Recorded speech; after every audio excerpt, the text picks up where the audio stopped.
Good evening and welcome to the monthly Board of Education meeting for Elizabeth City Pasquotank Public Schools. ECPPS is a progressive public school district committed to reimagining education so that all students are given choices to discover and explore their hopes and dreams.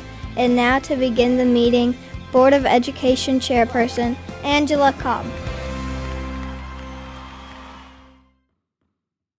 Good evening, everyone, and welcome to the open session of the Board of Education meeting for July 28th, 2025. At this time, would everyone please stand for our Pledge of Allegiance? I pledge allegiance to the flag of the United States of America and to the republic for which it stands, one nation, under God, indivisible, with liberty and justice for all. Please remain standing for a moment of silence.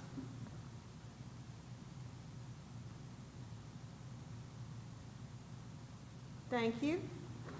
You may be seated. We'd like to take this opportunity to welcome everyone this evening, and we are going to go ahead and begin with the items on our agenda, the first one being the approval of tonight's agenda. And we are going to need a motion for the following. A motion to approve the agenda for July 28th, 2025 as amended to add the following. Item D, quote for Edgenuity. Item E, quote for iReady. Item F, quote for IXL. Item G, quote for Cloud K-12. And item H, first read for policy 3200. So we need a motion for that this evening. So moved. Thank you, Vice Chair Pereza. Can we have a second? Second. Thank you, Dr. Williams. We have a motion and a second on the floor to accept the amended agenda. Any discussion on that this evening? If not, please signify a positive vote with a show of hands. Let the record reflect that that is unanimous and that Ms. Boland is not here this evening. Okay, and then we are going to move right along. We do not have anyone signed up this evening for public comment, so we will move right into our superintendent's report. Thank you, Madam Chair, and good evening, everybody. Just a couple things to add this evening. One is we are very diligently working to prepare for the very quickly approaching start of school, which for our early college students is coming up very, very fast in the very 1st of August, and for our traditional students that'll be on August 25th. So work going on that regard. We'll be meeting next week with our principals, assistant principals, directors, emerging leaders, and all of our district leaders on August 4th through 6th for our summer district leadership retreat, where we're going to be preparing for start of year. So really excited about that opportunity to get together with the district leadership team across the schools. Mid-Atlantic Christian is going to host us, as they've done some years in the past, and so just excited about those opportunities there. On July 30th, we have approximately 12 international teachers arriving for our Spanish dual language immersion program. Really excited about welcoming those teachers here to Elizabeth City. They will have just arrived in the United States, gone to Washington, D.C., and then Chapel Hill for an orientation and an induction would participate, and then they'll be leaving Chapel Hill to come to Elizabeth City, and so we're really excited to welcome them. And this year we will have the Spanish dual language immersion program at all 6 of our elementary schools. And so these incoming 12 teachers will help us make sure that that program is staffed at the 3 new schools and the 3 existing schools where DLI is going up to 2nd grade. And so we're really excited about welcoming them to the family here in Elizabeth City. And we'll be doing some celebrations on social media with that as we keep moving along. Vice Chair Perez and I had an opportunity to meet with our 3 incoming student board members last week, and we were able to have lunch with them and talk about roles and responsibilities for student board members and go ahead and give them some dates where they can prepare for some things and get rolling. And we have a very impressive group of students coming in that will be joining us for their first meeting on August 25th. And they're going to be joining us at Convocation and the District Leadership Retreat next week to be a part. So really excited about the incoming students, and excited about the legacy that our previous student board members have left, but then also continue to every year just build on that legacy. So I think that's a wonderful thing there. Anything, Pam, you want to jump in and add on that? Yeah, looking forward to having them join us on August 25th. And then our back-to-school employee convocation is going to be on August 13th at Northeast, and we're really excited about that, where we just welcome all of our staff members back, teachers, bus drivers, teacher assistants, child nutrition. Every employee in the district will be at that at Northeastern, and so we're really excited to kick that off, and then followed by that will be some professional learning opportunities for our staff on August 14th, 15th. Open house will follow that week at all of our schools, and so we'll have some of those dates available on August 19th, 20th, 21st for open house. School supply lists are going live today or tomorrow. Caroline's working on that, and we're just going to start getting these pieces together for open of school. It will be here before we know it. And so some exciting things that are on deck coming this way. Miss Tiffany Bogue will be joining us next week. As you know, she was the first teacher we sent on the International Fellowship. She just got back at the end of June, having spent 2 weeks in the Netherlands, and visited a lot of things, saw a lot of stuff, and she's going to be making some presentations and sharing with teachers and community and different ones about her experiences, where next summer we will continue to send teachers on this experience. Next year, the location for the International Fellowship has been moved from the Netherlands to Botswana. And so we're going to be sending some staff on that next year, and going to be able to increase the number of teachers that we've been able to send. And this doesn't cost the teachers a dime. It's fully funded through the endowment through Go Global. So some really exciting things coming, and we'll keep the board updated on that, and we'll keep rolling along. That concludes the report. Thank you, Madam Chair. Thank you, Dr. Parker. Next, we're going to move on to our consent agenda, and we need a motion to approve the consent agenda as presented. I move to accept the consent agenda. Thank you, Dr. Williams. Do we have a second? Second. Thank you, Ms. Warden. Any other discussion on the consent agenda? If not, please signify your positive vote with a show of hands. Let the record reflect that that is unanimous, and we are going to move right along into our new business, and I will turn it over to Dr. Parker to go through our new business with us this evening. All right, thank you, Madam Chair. We will start with the components on the agenda that were on the agenda, and then we'll add to the amended pieces afterwards. So we'll start off with the waste management contract, then followed by the HVAC service contract, and then the Nicole J contract there. So we'll kick it off, Candy, if you'd lead that in. Thank you. Good evening, Madam Chair and other distinguished board members. Tonight, we were asking for approval for a quote for waste management services. The maintenance department solicited 3 quotes. One declined, and the other 2 did submit quotes, and a new vendor, Dixie, was cheaper than our current provider, GFL, formerly Waste Management. And this change will save us approximately $9,000 annually. Okay, we're going to do each one of rolling. those individually. Let's just go ahead and do them one at a time so that we can, Okay. since they really aren't really related, let's go ahead and do them separately. So first, we need a motion to accept item A, the waste management service contract, as presented. Okay, we have a motion by Mr. Old. Do we have a second? I'll second. Thank you, Ms. Warden. Do we have any discussion with item A? If not, please show your vote with a show of hands. That is unanimous. Okay, thank you. And Ms. Tilley, we can move to the next one. Okay. The next one is quotes for the HVAC service contract. Again, the maintenance department solicited quotes, and they reached out to 3 vendors. One no longer provides the services that we were looking to obtain, And Train only services their units, and Hoffman services all units, regardless of brand. And so we are asking for permission to go into contract with Hoffman, and the total cost for the services at the 6 sites is $108,200. Okay, so now we need a motion to accept item B, the HVAC service contract be awarded to Hoffman. Okay, thank you, Mr. Old. Can we get a second? Thank you, Vice Chair Pereza. Any further discussion on the HVAC contract? If not, please signify a vote with a positive show of hands. That is unanimous.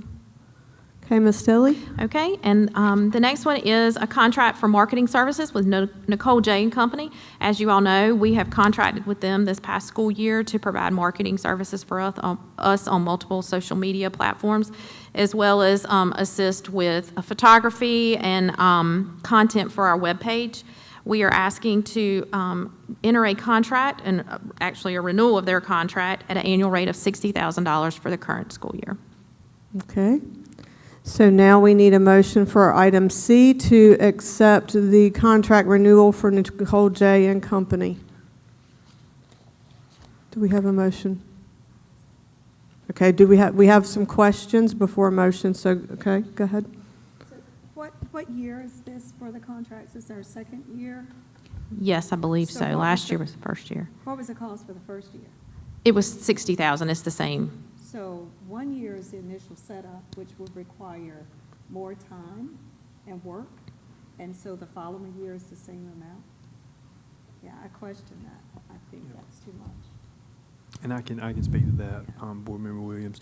Part of that is the contract provides for dedicated staff members that work for us. So like one of the things is there's an account manager that fully manages our Instagram page. There are staff members that come out and cover events.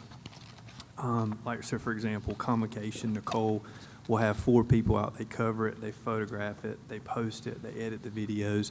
And so what we've been able to do is by collapsing traditionally what had been our public information department, we've used the salary for that. And so Nicole sends about a team of about 5 people that cover all those things for us. So it's not like a software kind of thing. It's a team of people, and so that's where the contract has stayed So are you consistent. saying that we're requesting more this time than we did the last time? So they will be doing additional work? There'll be the same price of the contract and then the same services. Right. So I still say that when you're setting up something initially, it's going to require more time. So you would think the price would be a little different, slightly at least, during the second period, because you already have the initial setup. But that's just how I feel about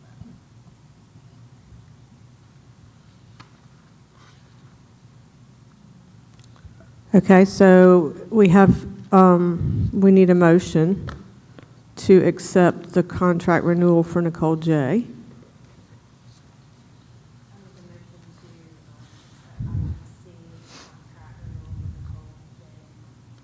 All right, do we have a second? Okay, we have a second from Mr. Old. The initial motion was from Vice Chair Pereza. Any discussion, any further discussion? I would like to add one thing, and maybe to clarify for myself too, but maybe to clarify what I think you might be asking or referencing. We did have initially social media accounts for the district. So I don't think they started those from scratch.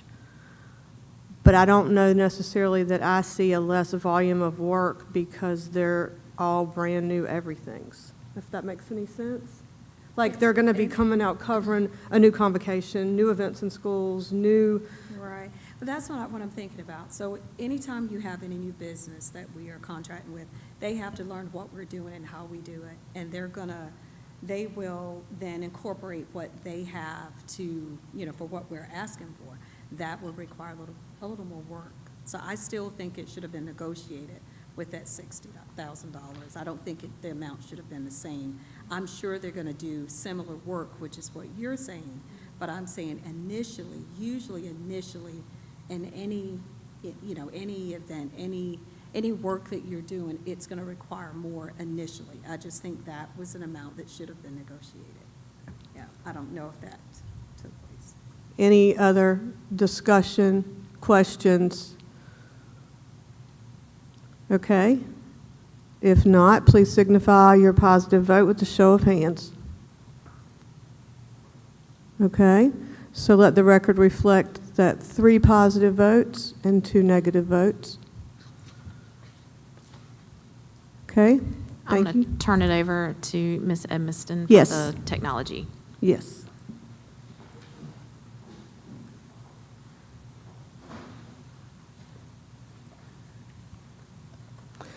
And Ms. Edmonston, I don't know if you even noticed the order that I did them in.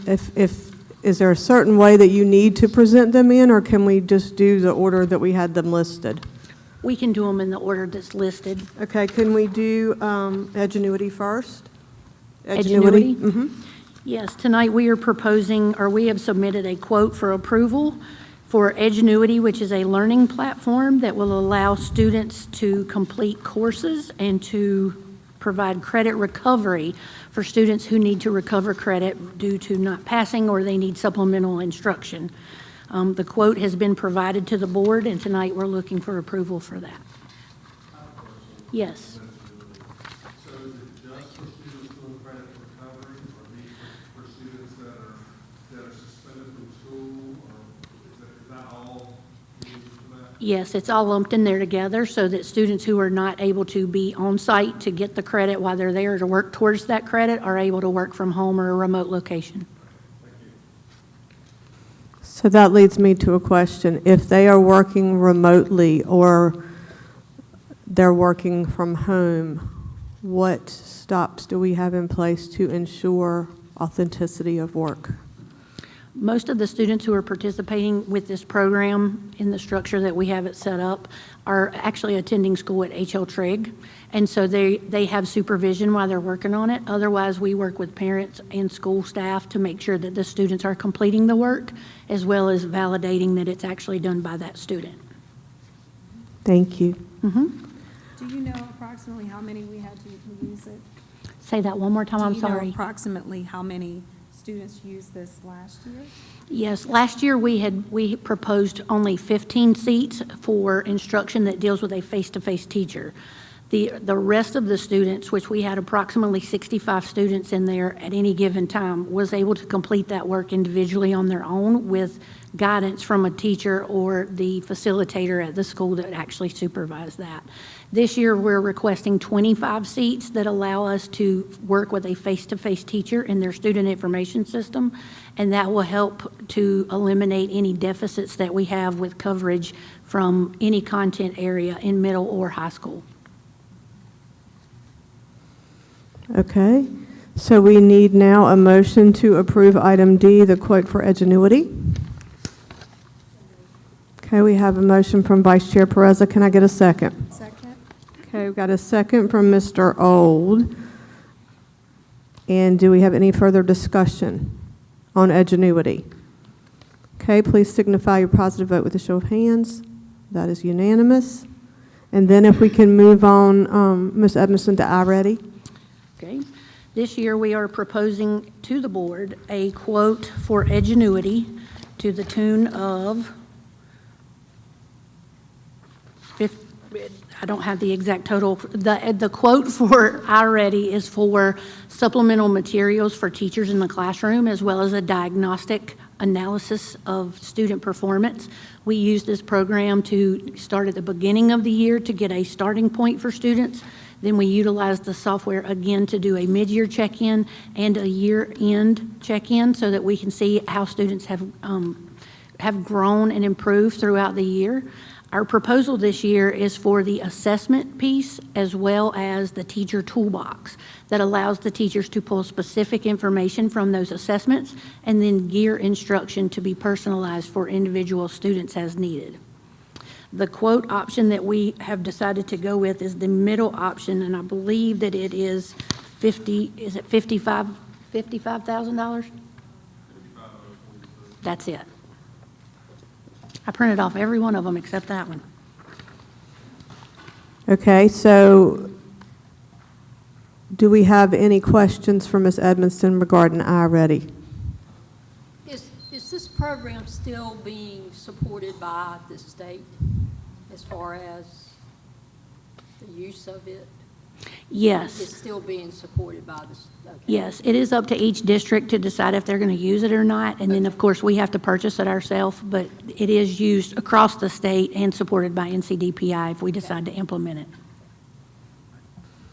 I just had a question regarding, on the first sheet that we have, where it shows the shipping tax other for 1968, what is the other in that? They charge for implementation with the student information system, and this year with us changing over to Infinite Campus, they're having to recreate some of those interconnections, and that's what the charge is for. Okay, thank you. Okay, any other questions? If not, we need a motion to accept item E, the quote for iReady.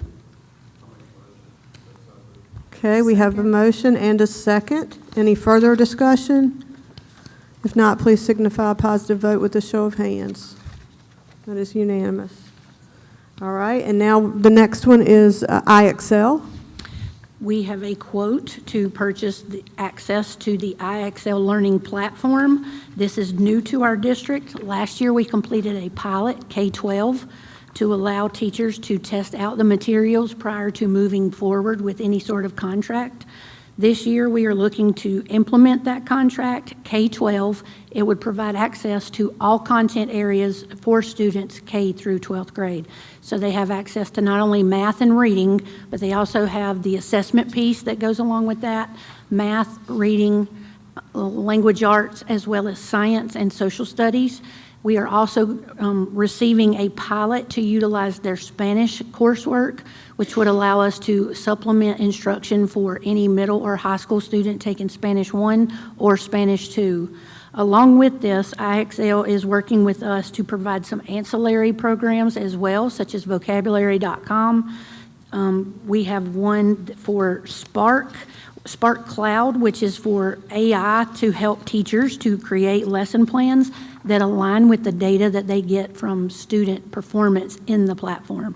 So as students complete the different modules and they perform based on certain state standards, then the platform will actually adjust learning for the students, but the teacher can also help by pulling information for small groups and working one-on-one or in small groups of 2 to 5 students in order to prepare them for state testing as well as interaction with the other content.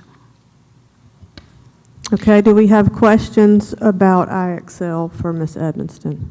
I do have one. Okay. So this past year we did a pilot, and now we're looking at implementation K-12. What thoughts and considerations have been given to help teachers prepare to implement this in their classrooms? That's a great question because currently we are running 2 platforms. With iReady, they're doing the assessment piece so that we can figure out where students are starting mid-year and at the end of the year. Our goal is to transition away from iReady within the next year so that we can focus all of our learning coming through IXL. The assessment piece would be indicative of student performance, but then also personalizing that instruction each step of the way.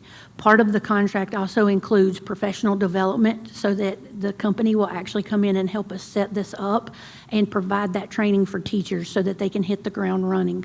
We did not want to implement this and get rid of any other platform at this point because teachers are very familiar with iReady and how assessment looks there and how to gauge student performance. So this would be a hand-in-hand transition. So we are not cutting one to start another. We're handing it off from iReady to IXL. So would it be safe to think maybe that next year this time, if you're standing before us, it might be for us to approve a quote for IXL to continue the work that's already been started with the pilot this past year? That is our goal, yes. Okay, thank you. Next year, no Yes. iReady. Okay, That, again, is the goal. right. All right, so if there are no other questions, we need a motion to accept item F, the quote for IXL.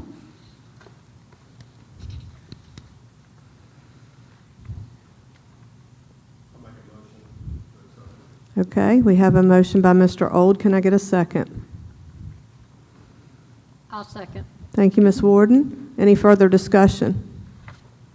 If not, please signify your vote with a positive show of hands. That is unanimous. Next, we have the Cloud K-12. This one is a little bit different than software. This year, we experienced some down and outage, for lack of a better term, of the intercom system at Northside Elementary School. It is an age system, so it is definitely time for us to look at replacing it, as we can no longer purchase replacement parts. We did have a few vendors come in and look to see if they could help us continue to maintain it, and at this point, it is considered end of life. With that, we began the process of looking for a new intercom system and provider. We have landed on Cloud 12. This intercom system is an IP-based system, which will allow it to be controlled and managed not only from the front office of the school, but also to be able to be accessed off-site as well. The safety considerations that go along with that make it very easy for us to handle any sort of situation where somebody at the central office, somebody at another school, if we have to evacuate that school, is able to control that intercom system. It's actually very much updated and allows us not only to integrate with the speakers in the ceiling that we would be installing there, but we can also add additional components at a later date. All of this is provided from the vendor, along with the fact that they were able to work with us on our latest wiring project that we approved last year and have been working on throughout the year. They will actually help us reduce the cost of putting in the new intercom system by using the wiring that we just installed. So it is a considerable savings. It is a safety issue for us at the schools to be able to communicate school-wide, and we think that this is a beneficial safety issue, but also a technology upgrade so that we can have state-of-the-art equipment in our buildings. Okay, questions? Do you know of other districts using this system? Do you know of other districts using this system? Yes, they actually provided us a list of recommendations or references for them. In North Carolina, Pitt County Schools actually has it, and they, of course, had a great recommendation for them. The rest of the people that are listed as contacts are not in North Carolina, but are in Virginia as well as in Georgia. So there are many that are around us in surrounding states. In reaching out to 3 out of the 5 of them, every one of them said that they had nothing but positive things to say, not only about the vendor and the work they provided, but also the training that they provided in order to make sure that we're able to maintain it.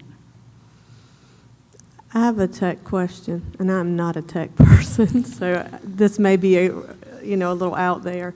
It's IP-based. So what if something happens to the internet? What happens to the capabilities? It says it'll operate while the internet, even if the internet is down in the materials. Mm-hmm. So we have backup systems that allow us to continue to maintain that connection, because it does happen on a regular basis that the internet may go down or we may lose power. In a power outage, everything's dead, so that's kind of what it is. But we have backup methods, whether it's using cell phones or using walkie-talkies, so that we can still communicate with at least different points in the building. In the event that we lose internet, we have backup systems that will be able to make that connection, at least for enough time for us to get a plan in place for what's going to happen during that day, or to make announcements to let the public or to let the school members know exactly what they need to do and how to operate. Are there any other schools in our district that use the same kind of system that Northside has currently that no longer works? All of them have different brands that have been provided by different vendors, but we are getting to end of life for multiple schools. And at this point, we're looking at a strategic plan for replacing those Okay. in the near future. Okay, good, thank you. All right, so now we need to have a motion to approve item G, the quote for Cloud 12.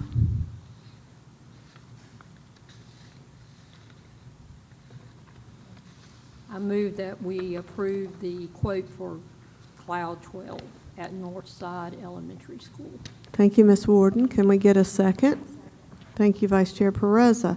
Any further discussion on the quote for Cloud 12 at North Side? Yes.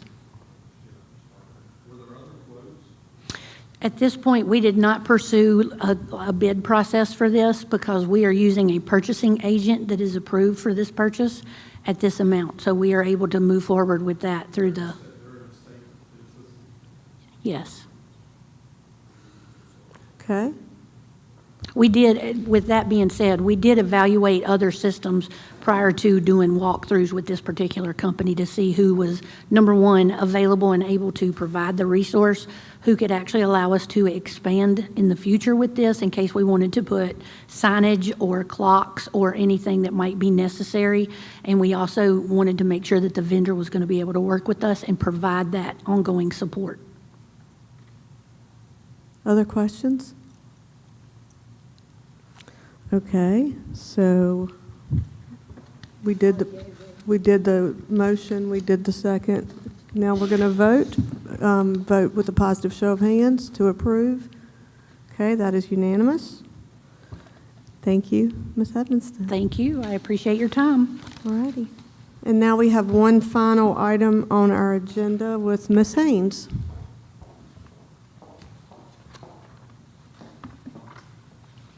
Chair Cobb, Vice Chair President, board members, good evening. So we are requesting as a first read a revision to policy 3200, selection of instructional materials. So our CNI and technology teams have done extensive research, reviewed several policies from other districts, best practices, and are recommending the revisions as shown in the marked up copy. In your packet, we provided you with 2 copies this evening, a markup copy, and then what a final revised copy would look like because there is a considerable amount of markup. So a summary of the recommended revisions include changing the reference that stated as textbooks to be core instructional resources and expanding the policy from the 2 categories listed of textbooks and supplementary materials to 3 categories: core instructional resources, supplementary materials, and school library collections. So under A, you'll see the change from textbook to instructional materials and the principles that will govern the selection of all materials, core, supplemental, and library materials. Under item B, it defines what core instructional materials are and delegates the selection to central services using the principles and processes you'll see defined in item C, selection of supplementary materials. Item D was added, and that includes the school library collections.